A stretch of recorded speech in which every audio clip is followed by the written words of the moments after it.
One of the biggest things holding robot vacuums back from being totally hands-free is that we still have to step in every now and then. They need us to empty the vacuum bag or refill the water tank from time to time. It's a little extra maintenance, but it's the trade-off for having a robot do the dirty work for us. SwitchBot's latest robot vacuum is really stepping up its game. It's designed to take care of pesky tasks like emptying the dustbin and refilling the water tank, all on its own. And honestly, it does a pretty impressive job of it.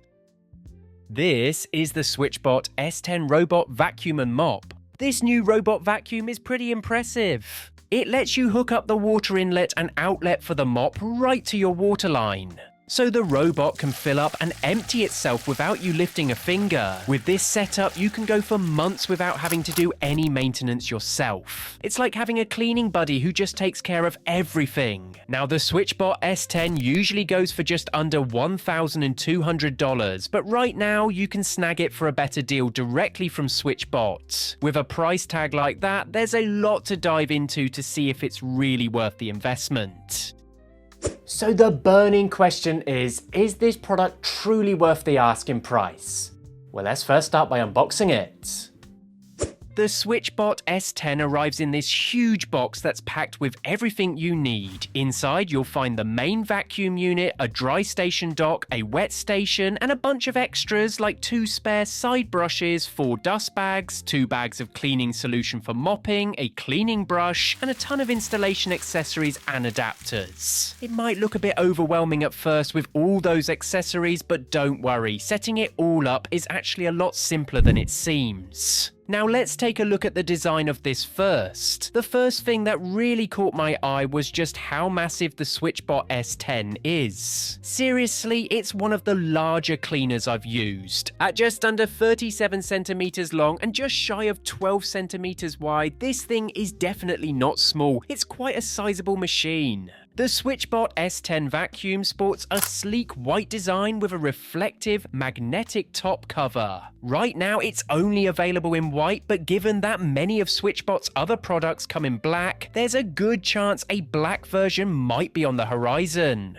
When you remove the top cover, you'll find easy access to the dustbin and a handy cleaning tool that comes with a brush on one side and a blade for cutting through hair on the other. A lot of robot vacuums come with a similar tool, but they often don't have a designated spot to keep it, which means it can easily get misplaced. Despite the vacuum itself being fairly large and bulky, SwitchBot kept the 2 stations pretty compact. The auto-empty docking station measures 10.2 by 8.1 by 16.2 inches, while the water station is 15.7 by 6.5 by 3.9 inches. SwitchBot opted for 2 smaller stations instead of 1 big docking unit. This design choice could be a hit or miss depending on your setup. Some folks might prefer a single, larger station where everything is centralized, while others might find it more convenient to place 2 smaller stations in different rooms. It really depends on how you want to arrange your space. The water station for the SwitchBot S10 is long and slim, designed to fit neatly under a sink or cabinet. It's a bit of a tight squeeze, but that helps keep it out of sight. Using the water station, the S10 can automatically top itself up with fresh water straight from your pipes and get rid of the dirty water, all on its own.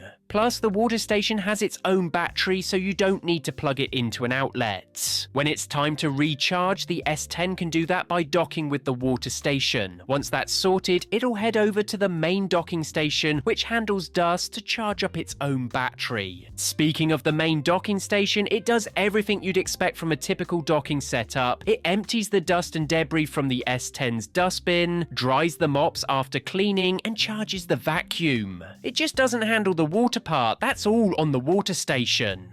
Overall, this setup is pretty clever, though some people might find it a bit finicky having 2 separate stations. It's great if you have the space and don't mind the extra setup, but if you prefer a more streamlined all-in-one solution, you might find this setup a little cumbersome. This vacuum's got all the bells and whistles you'd expect from a top-notch model. It uses LiDAR to map out your home in real time, so it's always aware of its surroundings. Plus, there's a front-facing camera with AI that's got 2 LED lights to spot and tackle anything in its path. It's like it's on a mission to clear the way. The vacuum also has an active bumper and a bunch of floor sensors, 6 of them to be exact, that help it steer clear of stairs, dodge obstacles, and handle different types of carpets like a pro. It's pretty impressive how well it navigates around, keeping everything in check. When it comes to setting up the S10, if you've got a dishwasher, washing machine, or even a toilet or sink in a half bath, you're probably good to go for installing the water station. Just make sure it's in a spot that won't get too humid, like a full bathroom with a shower or tub. I chose to hook mine up near my kitchen sink using the faucet angle stop valve method. Basically, you just pop an inlet T valve between the cold water hose and its usual connection point, which gives you a spot to connect the SwitchBot hose. For draining the wastewater, I opted for the overflow connection method. It's a breeze, just pop in another T adapter to reroute the wastewater from your overflow channel and connect it to your SwitchBot setup. It's really straightforward and doesn't take much effort. With just a quick adjustment, you'll be all set. As I mentioned before, this setup is optional, but honestly, you'll definitely want to do it if you want to make the most of the vacuum's full automation capabilities. It really helps the vacuum cleaner live up to its promise of being completely hands-free, not to mention the asking price. If your home doesn't have a water line that works with the SwitchBot S10, or if you don't have a washing machine or dishwasher, SwitchBot offers an option to use an external water tank. This tank connects to your water dock station, but here's the catch. It's pretty small and you'll need to refill and empty it yourself. So while it's a backup option, it kind of defeats the purpose of getting a hands-free vacuum cleaner and mop in the first place.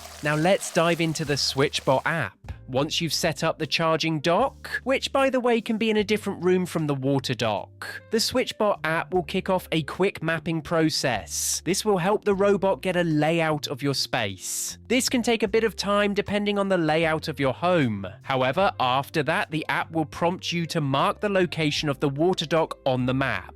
The mapping feature is pretty flexible. You can go in and edit the layout to ensure it's spot on. You can add details like the placement of furniture, different types of flooring, specific cleaning zones, and virtual no-go areas where you don't want the robot to venture. For instance, you might mark off zones where the robot shouldn't go, like around a delicate piece of furniture or a spot with cords. You can even update the map if you rearrange your furniture or change the room layout. It's all about making sure the robot knows exactly how to navigate and clean your space efficiently. You've got a few cleaning options. You can go for a full house clean, pick specific rooms, or target a particular area. There are 2 modes, vac and mop, or just vacuum. Both let you adjust the suction power and mopping water level to fit your needs. For maintenance, the app lets you manage the mop and dustbin through the auto empty and dry station. You can also set the water station and dry station preferences, like adjusting the drying time to 2 hours to keep things quieter.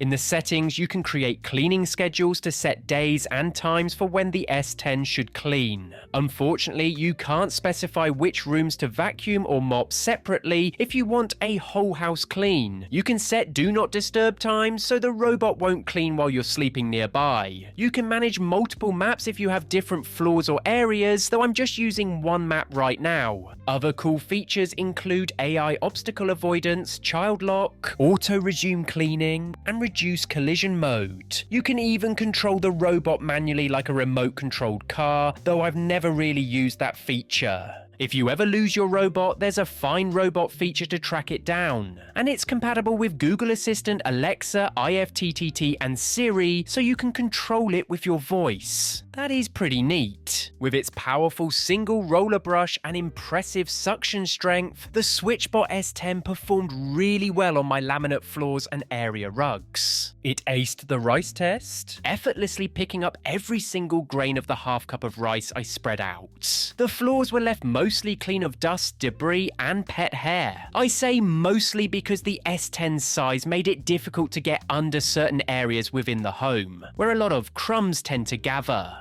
The mop is the star feature of the S10 and it really does a fantastic job. The spinning motion and downward pressure of the roller mop help to tackle both dry sticky stains and wet spills effectively. It's pretty impressive how it rinses itself 300 times per minute during the cleaning process to avoid spreading messes and bacteria around. When the robot finishes its cleaning job, it heads over to the water station to empty its dirty water tank and refill it with fresh water. After that, it returns to its charging dock where it empties the dustbin and dries the mop with hot air at 50 degrees Celsius. This ensures that everything is fresh and ready for its next cleaning session. Now, all in all, the SwitchBot S10 is definitely one of the most advanced robot vacuums I've come across, but it does have its quirks. When it comes to performance, especially with mopping, this vacuum really shines. The software does have some hiccups here and there, but I'm confident that these will be ironed out soon through over-the-air updates. I will say the S10 is definitely the loudest robot vacuum I've tested so far. The wheels and motor make more noise than most other models, so it's pretty audible as it moves around. The mopping function is particularly loud, hitting about 65 decibels. This level of noise can be quite disruptive, making it hard to use during the night or while you're trying to work or watch TV. That said, the S10 really shines when it comes to reducing the need for human intervention. It excels in convenience and low maintenance, which is a huge plus. Its performance in mopping and obstacle detection is also quite impressive. If you're looking for a device that requires minimal upkeep and you have mostly hard floors at home, the S10 could definitely be worth the investment. And with that all said, be sure to check this product out in the link in the description. Let me know what you think. Till next time.